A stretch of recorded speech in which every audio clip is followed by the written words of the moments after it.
so out of touch. Like you're so out of touch. Who's running the clock tonight? Right. Who's From a running very the clock? privileged point of view. Don't know. I got the clock. Your tablet.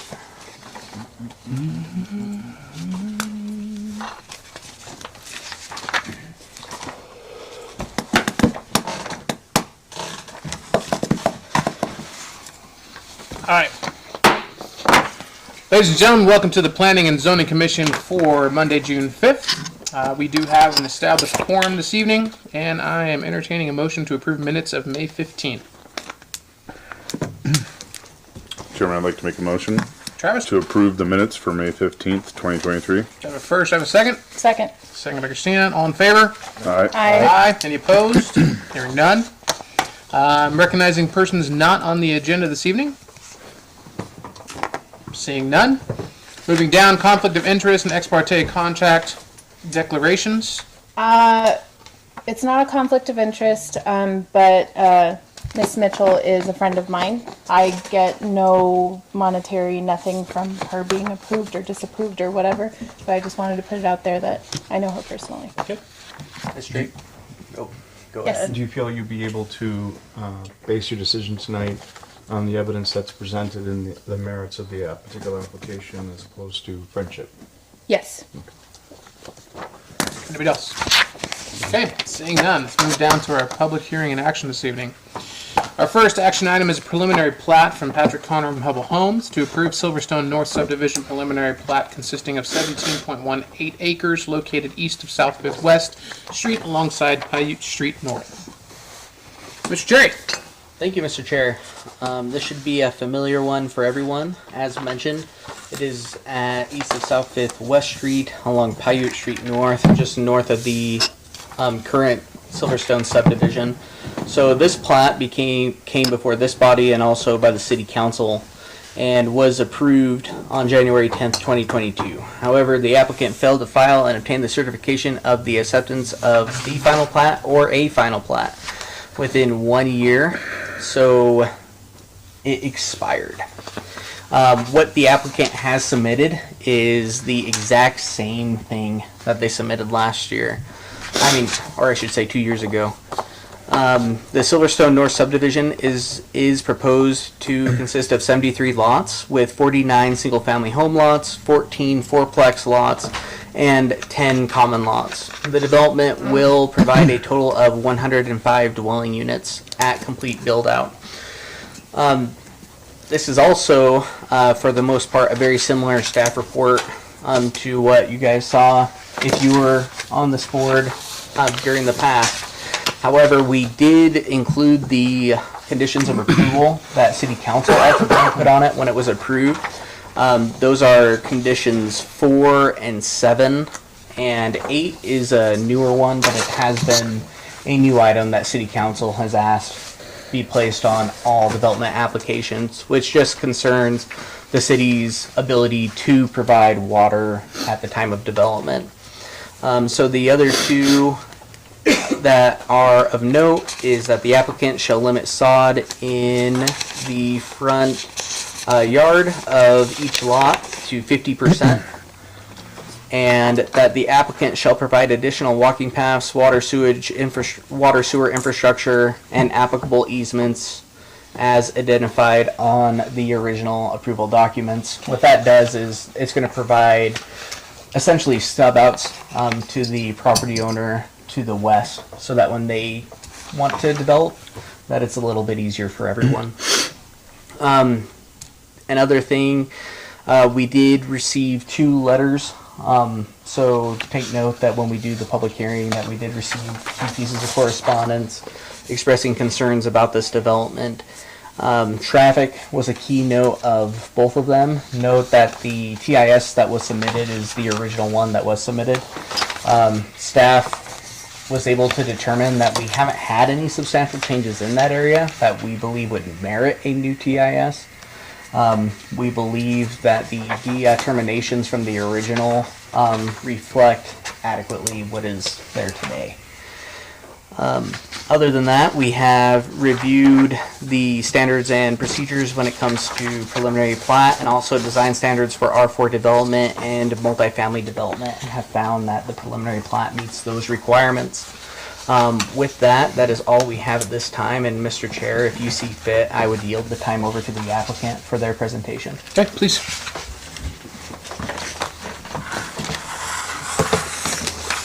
Awesome. Thank you.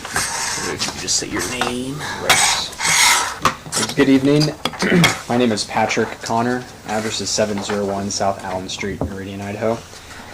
Brock did a very good job kind of giving a overview of the project, and I think some of you were on this council about a year and a half ago when we initially presented this project. So we were going for an annexation and a preliminary plat. The annexation is still carried with the project. It's still zoned R3, but the preliminary plat is what expired. Perfect. Can I do this? Okay, perfect. So just some history. We did get the annexation preliminary plat approved in January of 2022. We did start working on our construction plans, and those kind of went through the city approval project, and we had approved plans in September of 22. Completely my fault. I didn't notify the city that we were still continuing with the project. I did notify them at the 1 year mark that we're continuing to move forward. And even though it was explicitly stated in the development agreement, I dropped the ball on it, and so the plat subsequently expired. And so that is the purpose of us here tonight, trying to get your approval on this reapplication. So just to further explain the project, again, it is just a preliminary plat of 17.3 acres, R4 zone, 49 single-family lots, and then 14 fourplex lots, and then 10 common lots. It is located just north of the Silverstone subdivision, which we've been involved with since 2008. It was built for a while, then the downturn happened, and then we finished it out, I think, a couple of years ago is when we finished our last house in there. It's located on the south part of town. We're surrounded by R2, R4, R3, and a PUD. The Paiute Place PUD in the kind of golden color we control right now, and we also have construction plans into the city on that. It's a multifamily kind of fourplex project there along South 5th Street. Future land use map is shown as residential. This is a shot of the preliminary plat. So on the north is on the left side. So those are the fourplex buildings, and then the other lots are around it. And this kind of shows you a little bit clearer the size of the lots that we're proposing. So the 50-foot lots are shown kind of in orange. Then the larger 67-foot lots are shown in red, and then the 57-foot lots are shown kind of around that central green area. As far as the product that we're proposing here, these are for those 50-foot wide lots. These are for the 57-foot wide lots. And then the larger lots, you have more opportunity for a third car garage. We have also an RV bay option that a lot of people are asking for, wanting to store their RVs or toys or whatnot. So it's kind of a larger garage that a lot of people are requesting and optioning up for. So we're excited to offer that in this community. And then this is a shot of our fourplex buildings.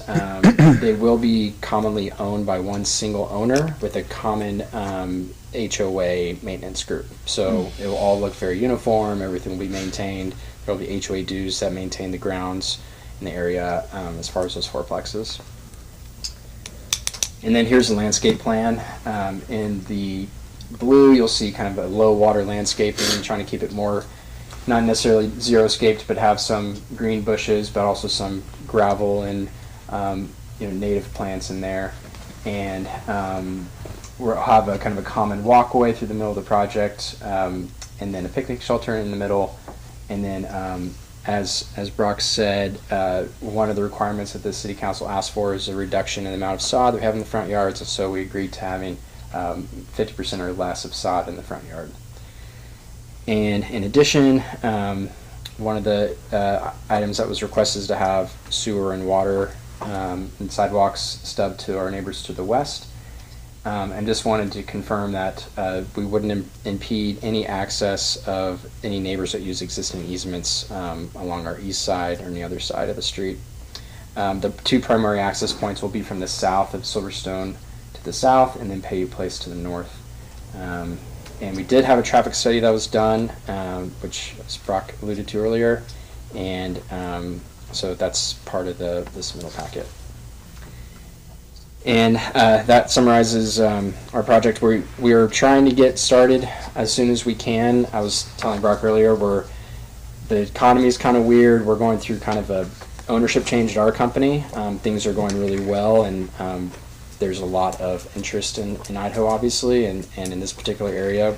I sat on base with Brock, invited me to a base city sort of integrative conversation about housing and a lot of other issues. And one thing that we continue to hear was the need for housing on all sorts of levels, whether it's entry-level housing for sale, also rental housing with those fourplexes. And I think this project fits that need as needed in this general area very well. So, like I said, we're trying to get this thing off the ground. We have a good kind of place in Mountain Home through the Silverstone subdivision, and with this project and with Paiute Place, we're excited to kind of continue to grow our communities down here, and we're continuing to look for more opportunities in Mountain Home as well. Thank you. All right, that being said, I'll go ahead and have you sit back. Sure. I will open it up to the public hearing. If anybody has any comments, please address them to the commission. Please come forward and make sure you state your name and address. And we do have a 3-minute time limit. Elaine Isaac, 1490 Centennial Drive, Mountain Home. And I have some questions, which are the same ones I had last time we had this public hearing, is are you going to take an easement off of Paiute further north that would affect my mother's property? And the other thing is, did you change the water drainage from that the north end of that property? And the roads that are there are county roads. They are built to 50 cars a day. Just the fourplexes will put approximately 144 new cars on the road twice a day. That road, Paiute, 12th Street, 10th Street, 5th Street somewhat, were never built for that kind of traffic. So it's going to be up to the city taxpayers, those of us who've lived here, to have to pay the bill on these street improvements, because there'll never be enough in impact fees to fix that. And there's a road on this map that goes through the property, but there's no ingress and egress in that property, is there? Beyond the fourplexes, that's not going to be an ingress and egress? Can I answer that? We'll discuss that for you, yes. Okay, and then why wouldn't they flip those fourplexes up to the south end and houses down towards the north, which would take a whole lot of traffic off of Paiute Street, which is probably the worst one that hasn't had improvements by the county, or since the county had it. And now it's a city street, and again, city taxpayers are going to be the one who are going to pay the bill of all those streets. Then I go bring up the 12th Street crossing again, which is a very dangerous crossing. There's already a lot of traffic. People end up stuck on the railroad tracks because they, what's in front of them is too long, and improvements need to be done there, which will again go on the city taxpayers. So I have questions, like I say, about my mom's property, because she's already given 15 feet from north to south in an easement for the Paiute Road to begin with, and to ask her for more property for the whole length of her acre would be an unfair request, because she would lose her garage, her driveway, everybody would have to back out into a 4-way stop, which nobody uses stop signs. So there'd be no way to ingress and egress her property safely.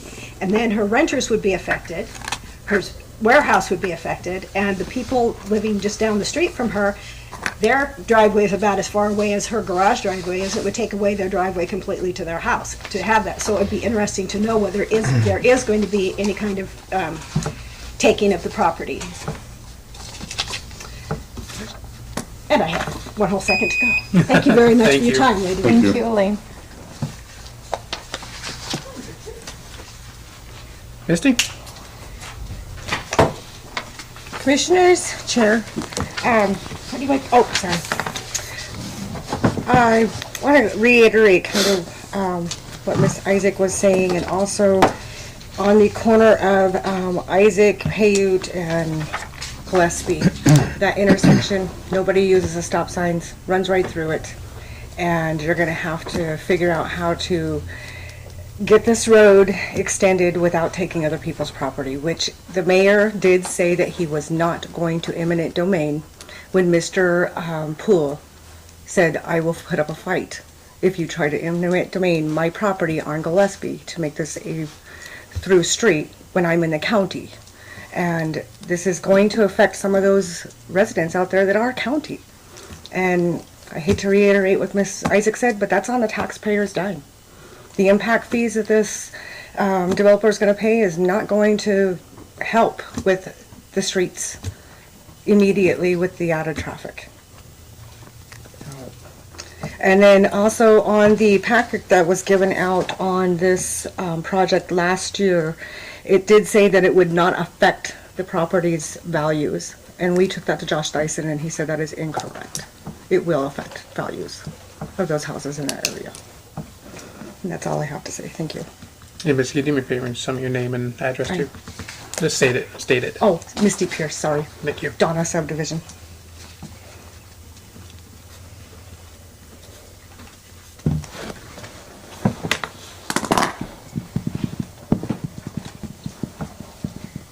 Okay, anyone else? Gentlemen, I'm not going to be able to do this in 3 minutes, so I'll cut down several deals. I've got several things that I'm concerned about that I'd like to discuss with you. Could you state your name real quick for me? William Hogan, Thank you. William. South 1640 West 5th Street. South 5th.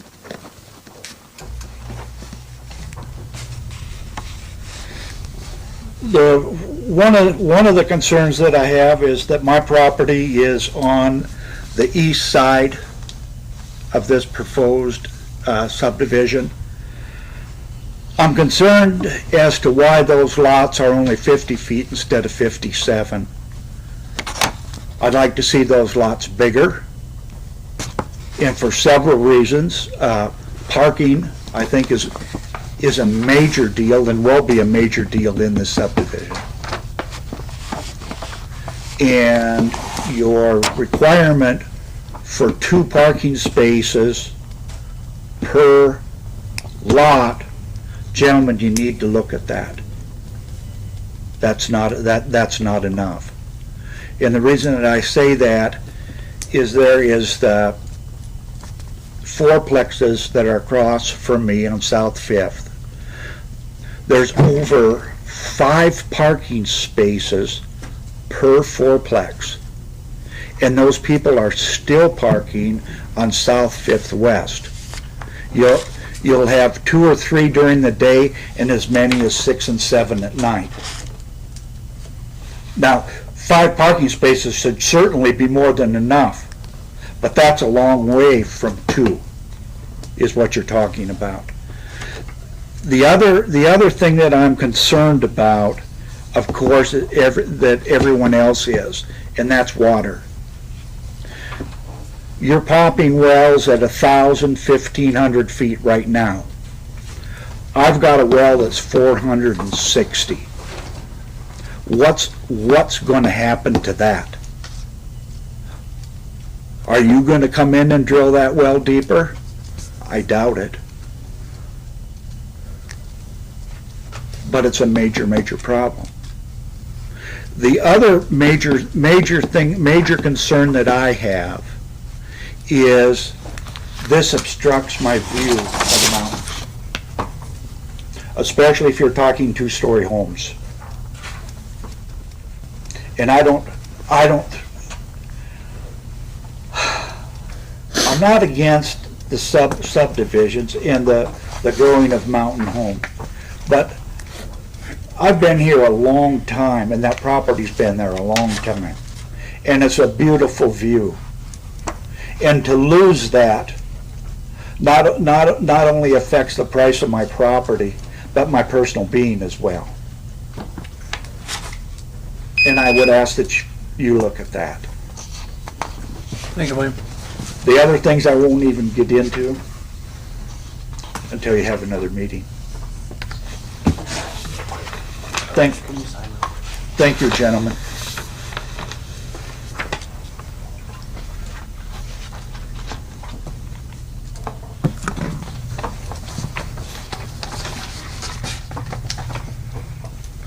Okay, anybody else? Seeing none, go ahead and close the public hearing at this time.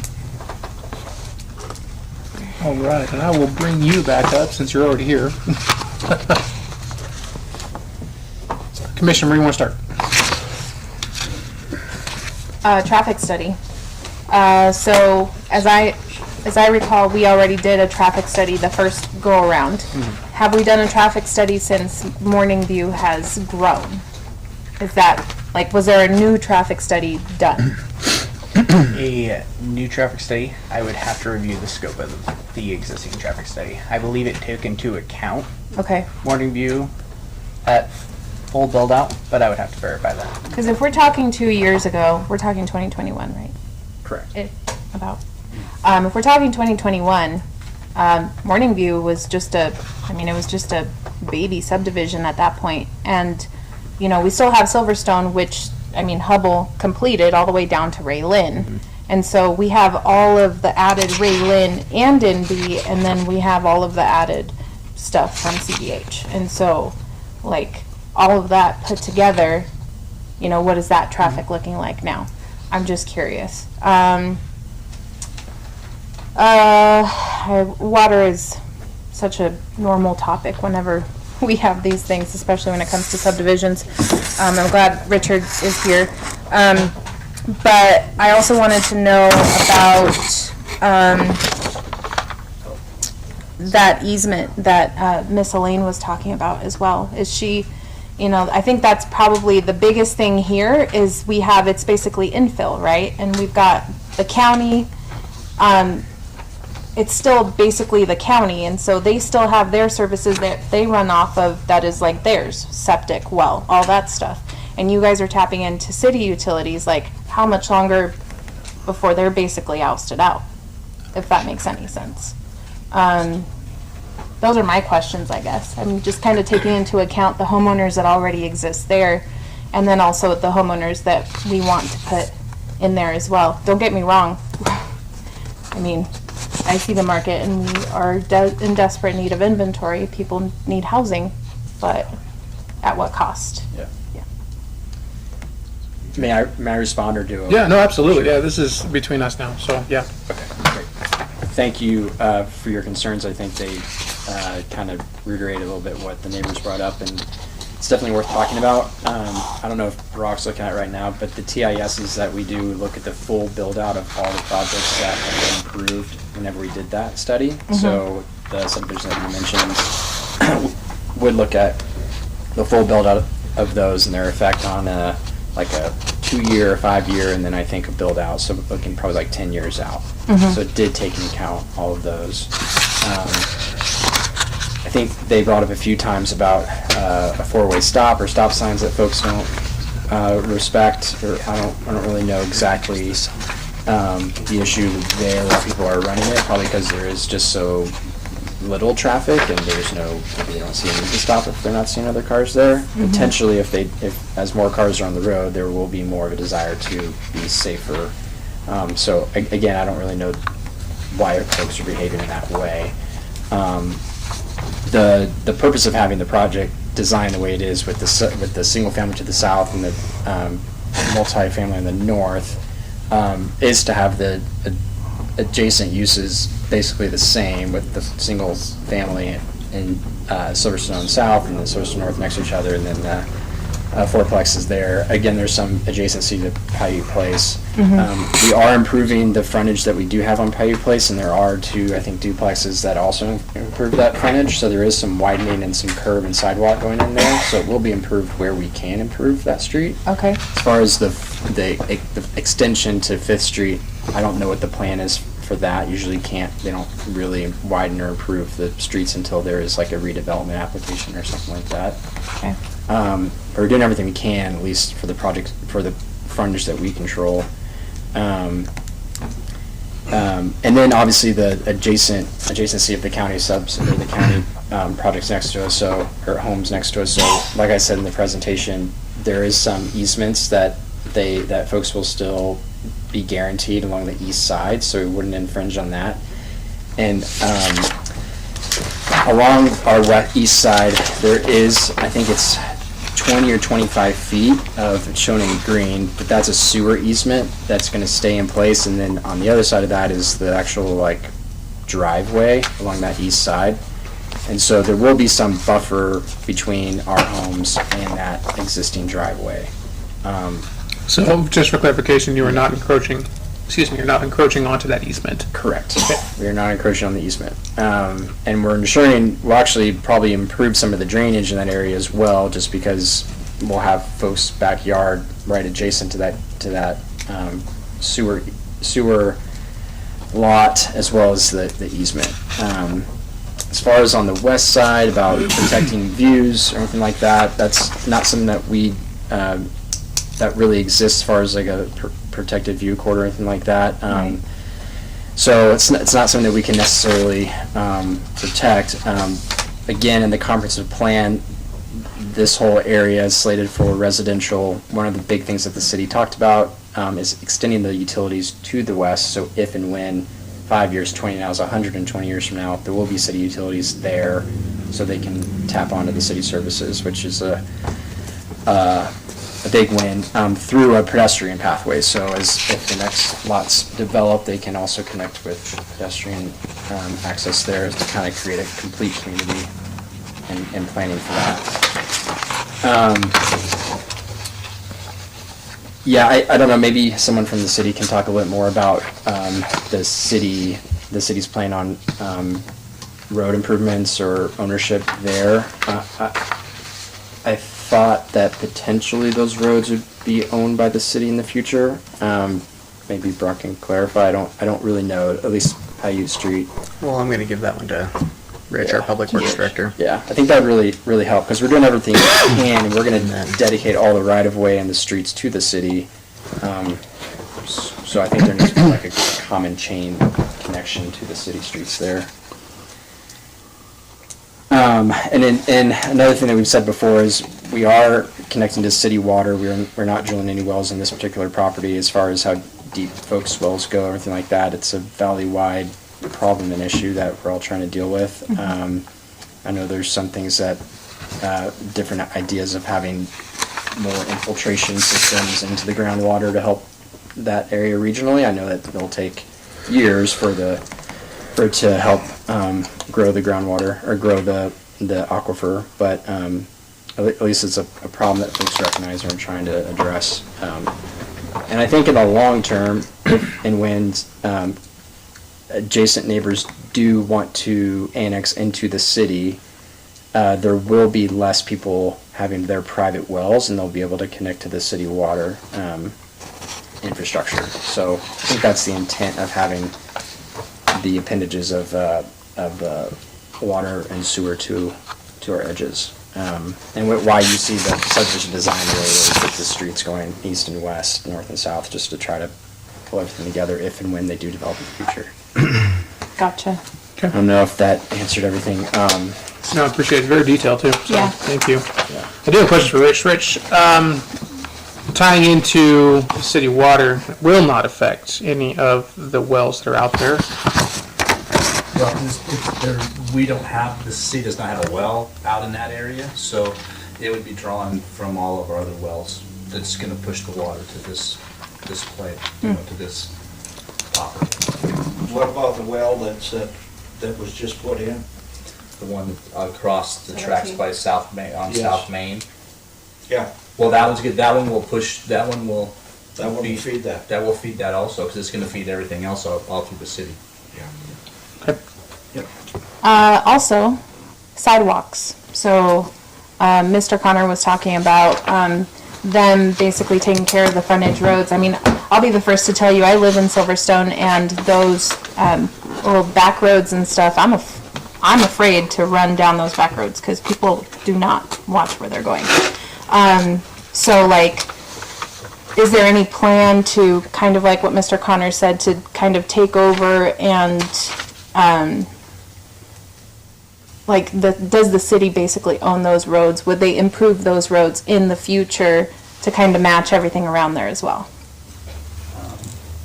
Commissioner, so on that, we certainly are always in contact with anything that gets annexed in with the highway district and which pieces of property. So it's one of those that if part of it, if the left side, I'm just using the left and right, so or the north side is in the county still, we're not going to do anything with that piece. It would be improving what's annexed in the city to be matching what we are. Gotcha. And that's kind of how that works. So, Okay. yeah. And on the traffic study, right, so it was 2025 was what the build out was. Oh, And okay. so I would imagine, looking at where we are, Morning View will be built out in 2025. Right. Okay, cool. Thank you for that, because I was really curious as to, because I see it every morning, especially during school times, just how busy it gets over there. Okay. Excuse me. Building on that, real quick, question for Brock and Rich, just for the public's clarification.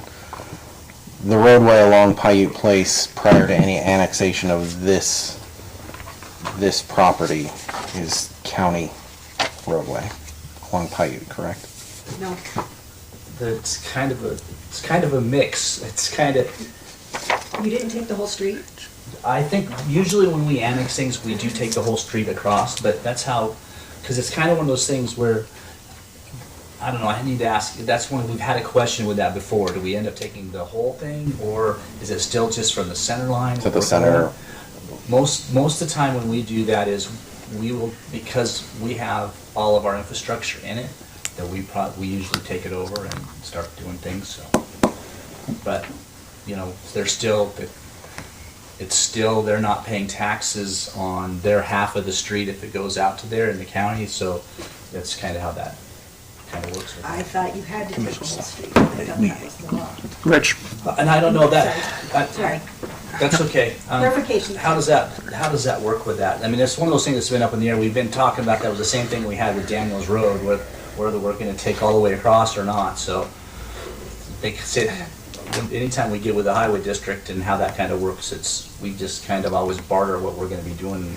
You know, they're going to keep dropping when it comes to snowplow, they're not going to pick up their snowplow and then they're going to keep going through there. But for the most part, we take those things. Yeah. But Paul, can you help me with that, or am I right on that, or? Yes, no, you're correct. And follow up for that, understanding the width of the right-of-way, that we may take that or not take that to the center line in regard to the length of the road. For, again, public clarification, that is only the length of what abuts the roadway for this property, correct? As of right now, we're not going to ask for the rest of that 15-foot easement, and I don't see that we would have to take any more of that. I mean, I'd have to look at the big picture plan, but right now, I don't see that. Understood. So. Thank you. Mr. Chair. Yes. I did pull up the traffic impact study to address the scope of what it included. And it was gone. At the time, it took into account the Falcons Landing project, which is along South Fifth North, which is 130 multifamily units. It took into account Blue Juniper, which is part of the 10th Street neighborhood. If you guys remember that one, that's off of Daniels Road. It took into account their first phase, which is 36 multifamily units. And then the Pegasus Peak subdivision, which we now know as the Blue Yonder subdivision. that was approved, it took into account those dwelling units, 142 single-family and 148 multifamily dwelling units. However, it's important to note, and I haven't done the math yet, that what was ultimately approved with that development was 140 multifamily, 20 duplexes, and 94 single-family homes. Okay. And that's on the other side of Silverstone. Yes. Yeah. As for Morning View, I would need some sort of note, but I would assume being that because all of these projects were projects that were in the process of being approved, that they would have taken into account the full build out of any other approved entitlement. Right. That's traditionally the practice. Yeah. Okay. Commissioner? Chairman, I have a quick question. So I had read over the finding of fact previously, but there's nothing that was approved to the lowering of home value per the fourplexes. Is there any validity to that? Do we have? I would invite, if that's certainly the case, and the assessor can stand by it, then he would provide something written with his name on it, which he will not do because no one knows. No one knows. You can look throughout the country. There's places that are dense, that have apartments and have other things. They have high values and others that have low. I know that is a demographic that if anyone does know that, I would love to work for them because they would be very good developers, but no one knows if it's for certain if it's going to heighten or lower the values of the area. And I do believe that they did speak to Mr. Dyson, but saying something in passing and providing something in writing with your signature on it are two totally different things. Putting your name on it. And we can only go as far back as real estate professionals to really know, like, what values are like. We won't give an estimation of 6 months out because we just don't know what the market's going to do at that point. I mean, to put it into perspective, I was just telling Mr. Chair here that in June of 2022, our median sales price was $360,000. But now you look at it, like, what is it going to look like this June? We can't say. And especially back then, because the median price then fell quite a bit in November. I mean, that's 6 months right there. Like, there's no way of telling. I mean, in June, you could have said, yeah, we're going to be nearing 400, when in reality, we went all the way down to 310, I think it was, in November. So there's really no way of knowing. I have one question. One of the citizens brought up the lot sizes, and looking at Silverstone, just off this map, the lot sizes seems to be a lot larger than what is being proposed in Silverstone 2. What's the, I guess, can you explain that, or logic behind where you stated before, correct me if I'm wrong, where you wanted single-family homes to bump up to the existing, but those lot sizes are not going to be congruous with those homes that's on Largo Street, I believe, South Largo Street. Yeah, I can touch on that. So it is a different zone that we are requesting. So Silverstone is R2 and we're going through for R4. And the intent there was to be able to provide those fourplexes on the north side and then have kind of a broader array of housing types in there. So the intent is to provide kind of more options for folks that are looking to buy. So not everyone's going to want to have a big 67-foot wide lot that's 3,000 square feet. Sometimes they want to live in a house I live in, which is about 1,500 square feet, smaller family, easier to maintain. So we wanted to provide those options, which is why they're shown kind of with those different sizes. We do have kind of a more limited number of the larger lots, just because we're trying to make it as hospitable as possible, to have more opportunities for buyers in that particular subdivision. So we did have our larger lots and our larger kind of corner lots there that are adjacent to the existing Silverstone, but in general, this is an infill sort of small boutique-y sort of subdivision, less than 50 single-family lots. I know that the fourplexes are on that north side there, but we're trying to just have some diversity and product in there. And I know there's some talk about parking, so every house comes with at least a 2-car garage and a 20-foot parking pad. So assuming you can park both cars in the garage, which no one ever does, you do have the space or two parking spaces in front of your garage, but there's also the street parking there. So there's, in all of our communities, there's a lot of opportunities for parking there. And we're changing a lot of our designs to provide an extended garage to be able to park F-150 in there. So it's an extra few feet to be able to actually park a truck in the garage, which is, I don't think it's ever really been done, but we're trying to provide that option for folks. Kidding. So it is just an opportunity to do that. Again, it's not a standard thing, but to try to be able to take cars off the street, since most people have kind of bigger cars, especially down here where people like their toys and like to have their garage for things that need to be protected. So Bigger garage just means more stuff. The car's still gonna be outside. That RV parking, that's something that you don't really see a whole lot. yeah, it's whenever you can fit it on a lot, people will take that option. Oh, yeah. So it's It's expensive, but it's worth it.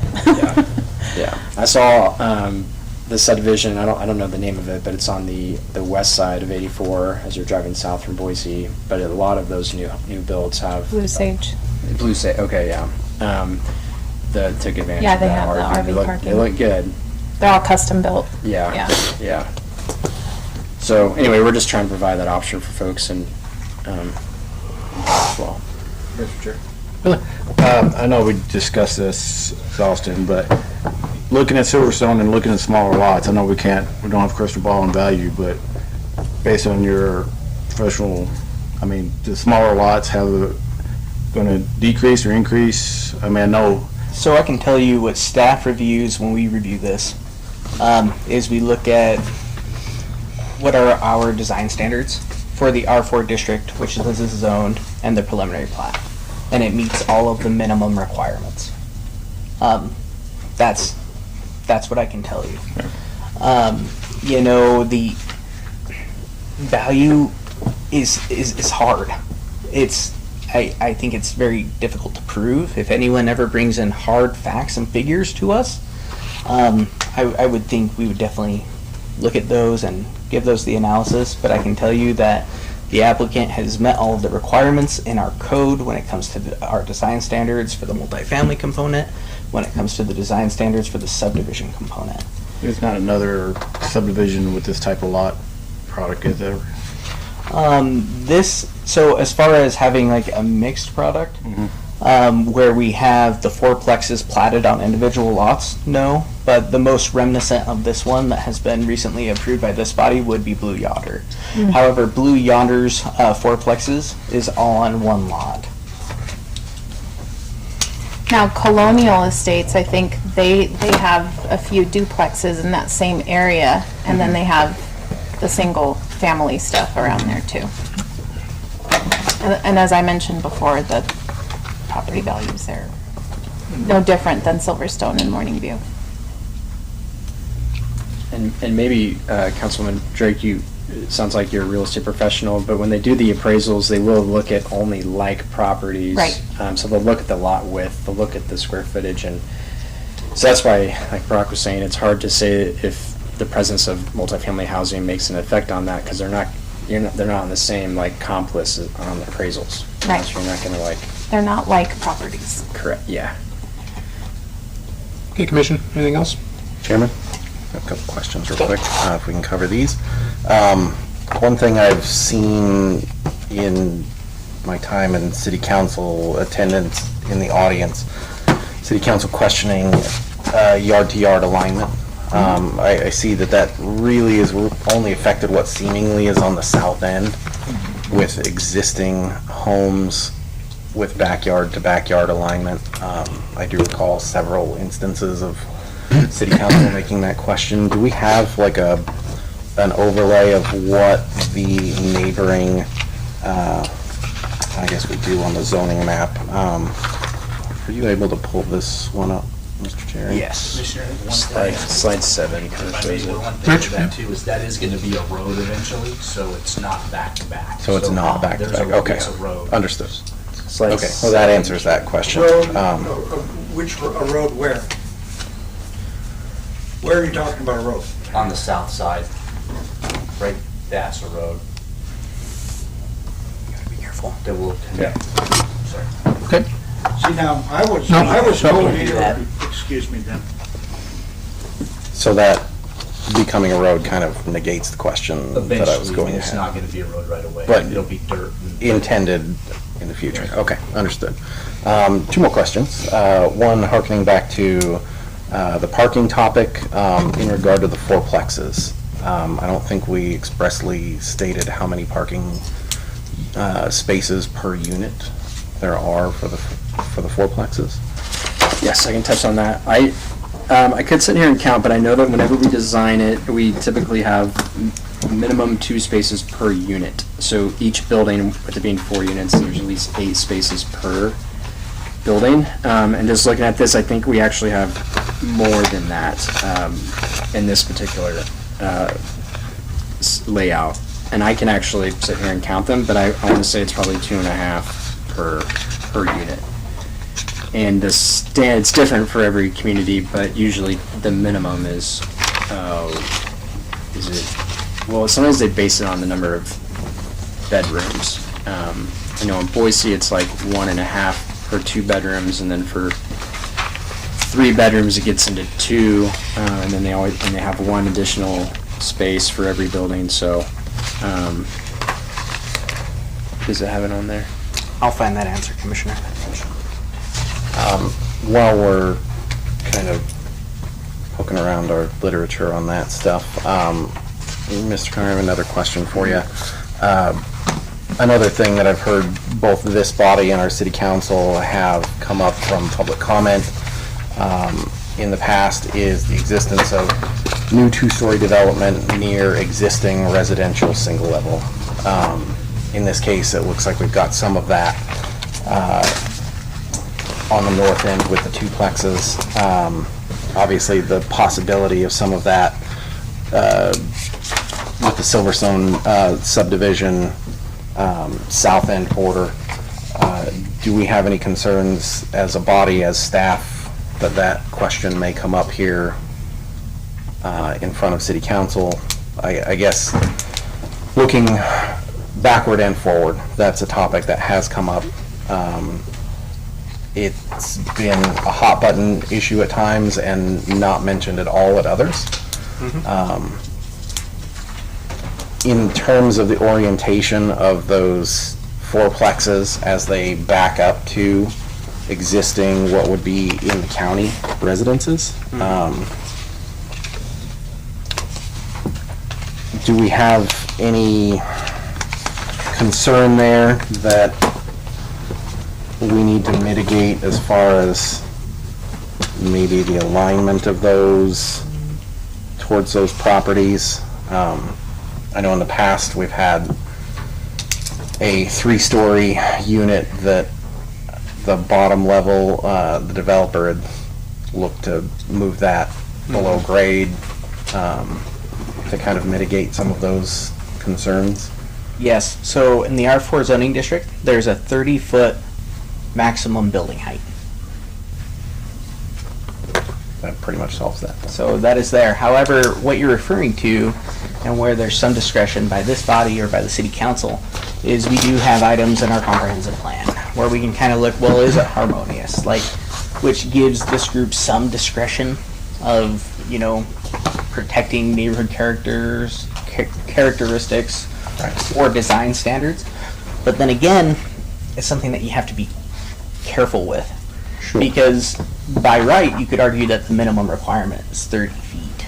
And they submitted a preliminary plat with proposed future construction, which is underneath that. We have seen in the past, but they've been associated, and it's really important to know that this is a preliminary plat, not a PUD. So the amount of discretion you have is considerably different. So for example, Silverstone North not Silverstone North. Thunderbolt Landing. That's the one north of town by the Bel Air subdivision. They did a PUD. So a PUD, the standards of approval are entirely different than the standards of approval for a preliminary plat. So at that time, the city council exercised discretion to limit 2 stories in certain areas and making sure if there was a single story house that it was next to another single story house, and they kind of were able to do that. But, and I'll kind of let legal take it. When you're examining a preliminary plat, your discretion of approval is just different than a PUD. So you got to be careful and look at the staff report, which is before you, and kind of look at the standards that you're able, that we know that you're able to apply per our ordinance. How could I say it any better than? He's so proud. Yes, but I mean, I bring that up basically because there's 2 aspects of the comp plan that kind of, we need to find the meet in the middle portion. I mean, I'm glad that within R4, we have that expressly. my best professional advice is I believe that there is somewhat of an argument of when you're going next to existing neighborhoods, that the height argument can come into play. But if you don't have that as an underlying thing, I think it's hard. I think it's difficult for staff to write in our findings of fact that even though city code says that they can have this, that they shouldn't based on X. So you got to make sure that your nexus, if we're looking at this design requirements of height or the size of lots, that it really would be intruding upon the neighborhood character of something that is immediately adjacent. As we get farther away, I would be cautious because we don't want to have a takings. Like, obviously, we respect the people that have been there for years and years and years, but they also have rights and they also have property rights, and we got to be careful that we don't have an unnecessary taking of that. I would say that if a pre-existing property A, the developer chose to only have 15-foot tall homes, let's say, of course it would never be 15, but let's just say it is. And then the adjoining property owner now with pending current application on property B says, well, your ordinance says 30 feet, I'm gonna build to 30 feet. We have no grounds to say you may not. None. Even though the transition, just because somebody chose to do less than that, does not take away the property rights of that particular person to go to the 30. Because that's ordinance. That's what's legal. And what I would encourage the spotty is that, and that has come up a few times, but if that's the case, then the Planning and Zoning Commission or the City Council, if that's something that we really care about, you need to redirect staff and we need to change our design standards in our code to reflect that. Yep. Understood. Thank you. Commissioner, any other questions? If not, I entertain a motion. Can I just say one last thing? I did the count. We have 140 parking spaces within that multifamily area, so it's 2.5 per unit. Yeah. Thank you. Thank you. Clarification. Chairman, I'd like to make a motion. Travis? I'd like to make a motion to approve the Silverstone North preliminary plat consisting of 17.18 acres located east of Southwest 5th Street along Paiute Street North, with the following conditions added from the council that I'd like to add in here as well, please. The applicant shall limit the sod in the front scape of each lot to 50% or less, and the applicant shall endeavor to responsibly adhere to the escape landscape plan. Second is the applicant shall provide additional walking paths, water, sewer infrastructure, and applicable easements as identified in the original approval and documents. And third being all development, regarding this application will be subject to the cities of Mountain Home's ability to provide municipal water services. Yeah, first I have a second. Second by Billy. Scott, we'll start with you. Aye. Christina? Aye. Billy? Aye. Travis? Aye. Aye for me as well. Motion passes. Commission, great conversation, by the way, on that, with good questions and statements. You're good to go, Mr. Connor.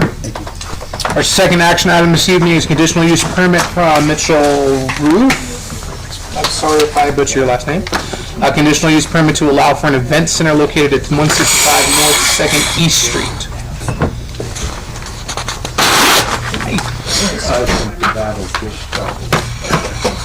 With them wanting to run that road on the south end. Good luck. It'll be in court. All right, conditions? Yeah.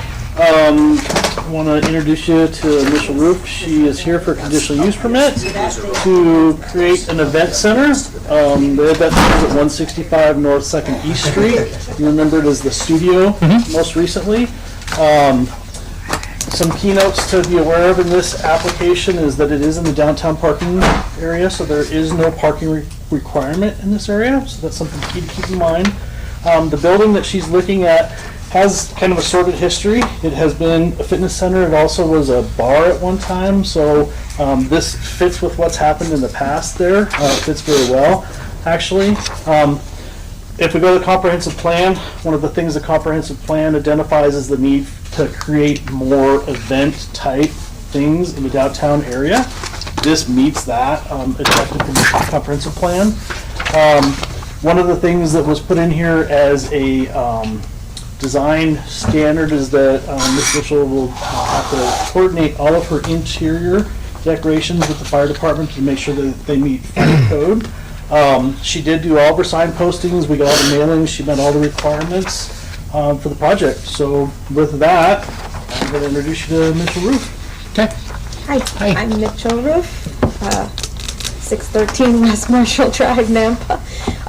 So what we're building is, we're not building anything. We're just recreating that bar scene that was in there, except it's going to be for weddings. So it's going to be very fancy, very pretty, and we are looking forward to having like more public events there as well, like fashion shows and like maybe Pirate Day or something, you know, just, and bring more entertainment to Mountain Home, because we definitely need that here. So other than that, there's not really anything. I mean, if you want to pull up my website, there's a sample of the events that I do, but other than that, I mean, we have all the equipment. Everything is temporary, so there's not going to be anything that we're going to be building that's permanent, so. Okay, perfect. Here's what I'll do. I'll have you step back for right now. I'll go ahead and open it up to public hearing, and then I'll just bring you right back up. So that being said, I will open up the public hearing. If you have any questions or comments, please come forward, state your name and address, and you know the spiel. Seeing none, we'll go ahead and close that public hearing, and I'm going to bring you back up. See, you should have just stayed up here. No worries. You are welcome to have a seat. I have to open it up. So, commission, questions, comments? I've got a quick comment, if I can, Chairman. I don't see any local business owners that surround this area that are opposed to it. And that's my main concern whenever we do something downtown Mountain Home, is surrounding businesses either thriving or declining from something that we decide to place in there. And I don't see either part of that, so. Okay. Yep. Well, I actually am going to be working with a lot of the businesses down here to bring them more business, because I do use other, like, restaurants and bars can come there to do private events, so it's. And that's awesome. actually- Yeah, that's great. awesome. That's awesome. Anything in support is always a plus in my book. I did visit a lot of the businesses here as well to say hello and also to tell them what I was doing. And Thank you for that. Too many people come in and they just kind of like alienate and don't have those conversations. Those are important. Without community, we have nothing, so. Absolutely. Anything else, Commission? I think it's fantastic. Okay, I'll entertain a motion. Chairman, I'd like to make a motion. Scott? Chairman, I'd like to make a motion to approve application PZ 23-27 for the applicant putting in an event center downtown. Know if we need any other conditions on that, so I will leave it at that. Okay, have first, have second. Second. Second, back to Sam. Travis, start with you. Aye. Billy? Aye. Christina? Aye. Scott? Aye. Aye for me as well. Motion passes. And it's off. Thank you. Thank you. Okay, moving down our agenda this evening, we have no new business. Let's talk about some old business. We have an action item to approve the finding of facts for the conditional use permit for the Chad Spencer Standard Plumbing conditional use permit to allow for the renovation. That was a period. I totally ran that over. I apologize. Conditional use permit to allow for the renovation of an existing non-conforming structure in a C3 zone at 120 South 3rd East Street. I'd like to make a motion, Chairman. Travis. To approve the finding of facts for May 15th, 2023. BZ 2324. PZ 2324, excuse me. First, do I have a second? Second by Billy. Scott. Aye. Christina. Aye. Billy. Travis. Aye. Aye for me as well. Our next action item is to approve the finding of facts for conditional use permit from Dominic Newton. A conditional use permit to allow for the enlargement of a residential dwelling in a C3 zone at 385 West Jackson Street. Mr. Chair, I'd like to make a motion. Christina. Let's approve the finding of fact for PZ 2326. You have a second? Second. Second by Scott. Scott. Aye. Christina. Aye. Billy. Aye. Travis. Aye. Aye for me as well. Department head items, we have none, and this evening we need to discuss about moving our meetings to Tuesday, 5 p.m. to Mirror City Council. I have one request if we choose to do this. Starts in July. I agree. That's my that's, It has to start tomorrow. You're coming back. the reason I'm requesting this is because I'm currently coaching for Parks and Rec, and I those are my game nights. So I just need that to make sure that. So I want to note that this was brought up by one of your fellow commissioners, It wasn't me. not the staff. I thought you were going to say it was brought up by the people he coaches. Swear That's really funny. So this is for you guys as a body to discuss which works best for you. As I mentioned before, if staff's able to accommodate. I can tell you for continuity, having it on the same day would be nice. If not, not necessarily at 5. If we had any favorite things that we would like to have, but as I mentioned Lunch, before, dinner. This is a good group, and staff is willing to accommodate the schedules that are present here. So that's where we stand. Okay, commissioners have a conversation. The only concern I have is 5 p.m. if the public is trying to get here, daycare or getting off work. Yeah. So How I would recommend you go about the conversation is there's 2 items. There's changing the day, and then there's changing the time. I would start with one and see if you get to the other. Okay, so let's start with the day. Tuesday's okay with everybody? I'm fine with Tuesday as long as it's in July, because right now, Yeah, all I my couldn't Tuesdays change it, no are. way. I have to at least give me a month to Yeah, let the babysitter know. And same. So would it be good with a July start? Yes. And with a July start, Tuesday gives us an opportunity to get past however many Monday holidays we're going to have in the future, questions that might come up that we have over the weekend that we might need that extra day to get answered by staff or what have you. Tuesday, I think, would work really well. Okay, so the idea of July start for Tuesday. Let's talk about time. Yeah, 5 p.m. is kind of tricky for me. I think 5 p.m. is going to be difficult for a lot of the public who would typically attend either this commission or council. Is it 6 p.m. still doable? or 5:30. Mr. Cherry? Staff is able to do it at either time. Okay. So what would be the consensus for the commission, 5:30 or 6? I would like 5:30. The earlier the better. Some of these run really late and they get Agreed. very Yeah, that's stressful. I'm not very, very early and Yeah. Yeah, 5:30 will give everybody enough time to, makes you feel less stressed when you actually have to get down to dirty and hear Yep. 20, 30 people. get out of the house. Gonna have to cut my gym time short, that's fine. Gonna have Good? Yep. 5:30, so I'm starting the show. 2 days. I know. Before and after. That's all those Oreos. goodness. All right, so, Mr. Cherry, Tuesday starting in July at 5:30. And if you could do your best and not schedule us anything else for the month of June, I would really appreciate it. No. I can tell you that we are Okay. with full items. Do your homework. We're trying more and more to get out that packet earlier. I think we've done a pretty good job lately. Thank you. Um, Whole week. Sometimes Tuesday, sometimes the week before. It's really great. So we will be busy If you cannot attend a meeting, you need to let us know as soon as possible. Okay.